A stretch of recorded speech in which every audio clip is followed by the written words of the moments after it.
ये इफिसियों 4 की 11 से लेकर 13 को पढ़ेंगे। यहाँ पर लिखा है, ठीक है, उसने कुछ को प्रेरित नियुक्त करके, कुछ को भविष्यवक्ता, कुछ को सुसमाचार सुनाने वाले नियुक्त करके, कुछ को रखवाले और कुछ को उपदेशक दे दिया, जिससे पवित्र लोग सिद्ध हो जाए और सेवा का काम किया जाए, मसीह की देह उन्नति पाए। तो इसमें क्या आया 13 आयत में, जबकि हम सबके सब विश्वास और परमेश्वर के पुत्र की पहचान में एक ना हो जाएं, मतलब हम विश्वास में और परमेश्वर की पहचान में एक ना हो जाए। हमें परमेश्वर को क्या करना है?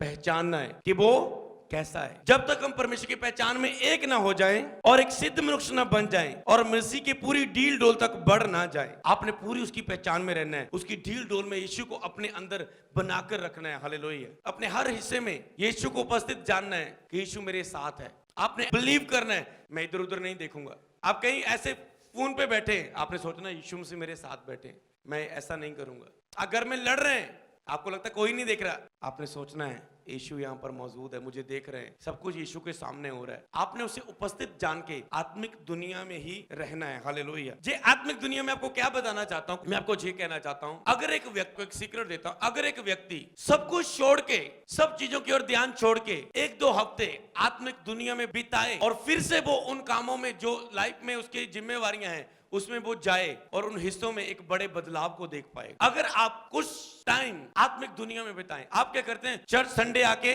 आत्मिक लेवल में आप 50% बढ़े 50%, ठीक है। आपने सोमवार और मंगलवार ऐसा जीवन व्यतीत किया कि आप फिर से 30 पर आ गए। फिर आप संडे पर आए, आपने चलो ठीक है यहाँ पर आके इस संडे ज्यादा आपको कुछ मिला प्राप्त, आपने आत्मिक जीवन में 70% प्राप्त कर लिया। अब क्या हुआ?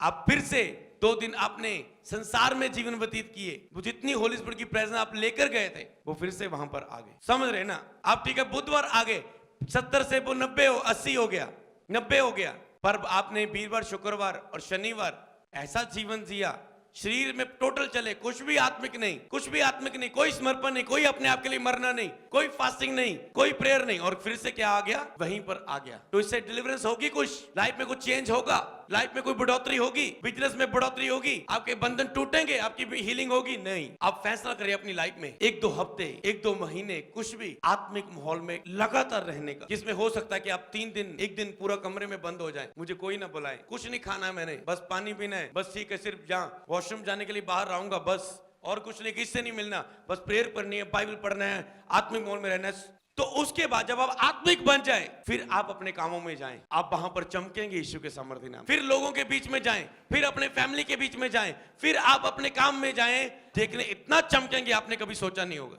इसे बोलते ना तो बल से ना शक्ति से, जो कुछ होगा उसकी आत्मा से होगा। आत्मा के साथ समय बिताओ, होली स्पिरिट के साथ समय बिताओ, तो क्या होगा? वो अपने गुण को प्रकट करेगा कि मैं आशीष देने वाला परमेश्वर हूं। जब 7 दिन आप बिताएंगे, मैं बरकत देने वाला परमेश्वर हूं। आप वचनों में से सीखें, अनुभव में रेमा वचन से सीखेंगे, मैं चंगा करने वाला परमेश्वर हूं, मैं तुझे सामर्थ देने वाला परमेश्वर हूं, मैं आश्चर्य कर्म करने वाला परमेश्वर हूं, मेरी कोई लिमिट नहीं, मैं अनलिमिटेड हूं। हर हिस्से में हीलिंग करने में, हर हिस्से में मेरी सामर्थ में कोई कमी नहीं है। आप समझ गए? फिर आप संसार में भी जाएंगे, संसार आपके ऊपर असर नहीं डाल पाएगा, क्योंकि आप आत्मिक योद्धा बन चुके हैं आत्मिक माहौल में रह के। हालेलुया।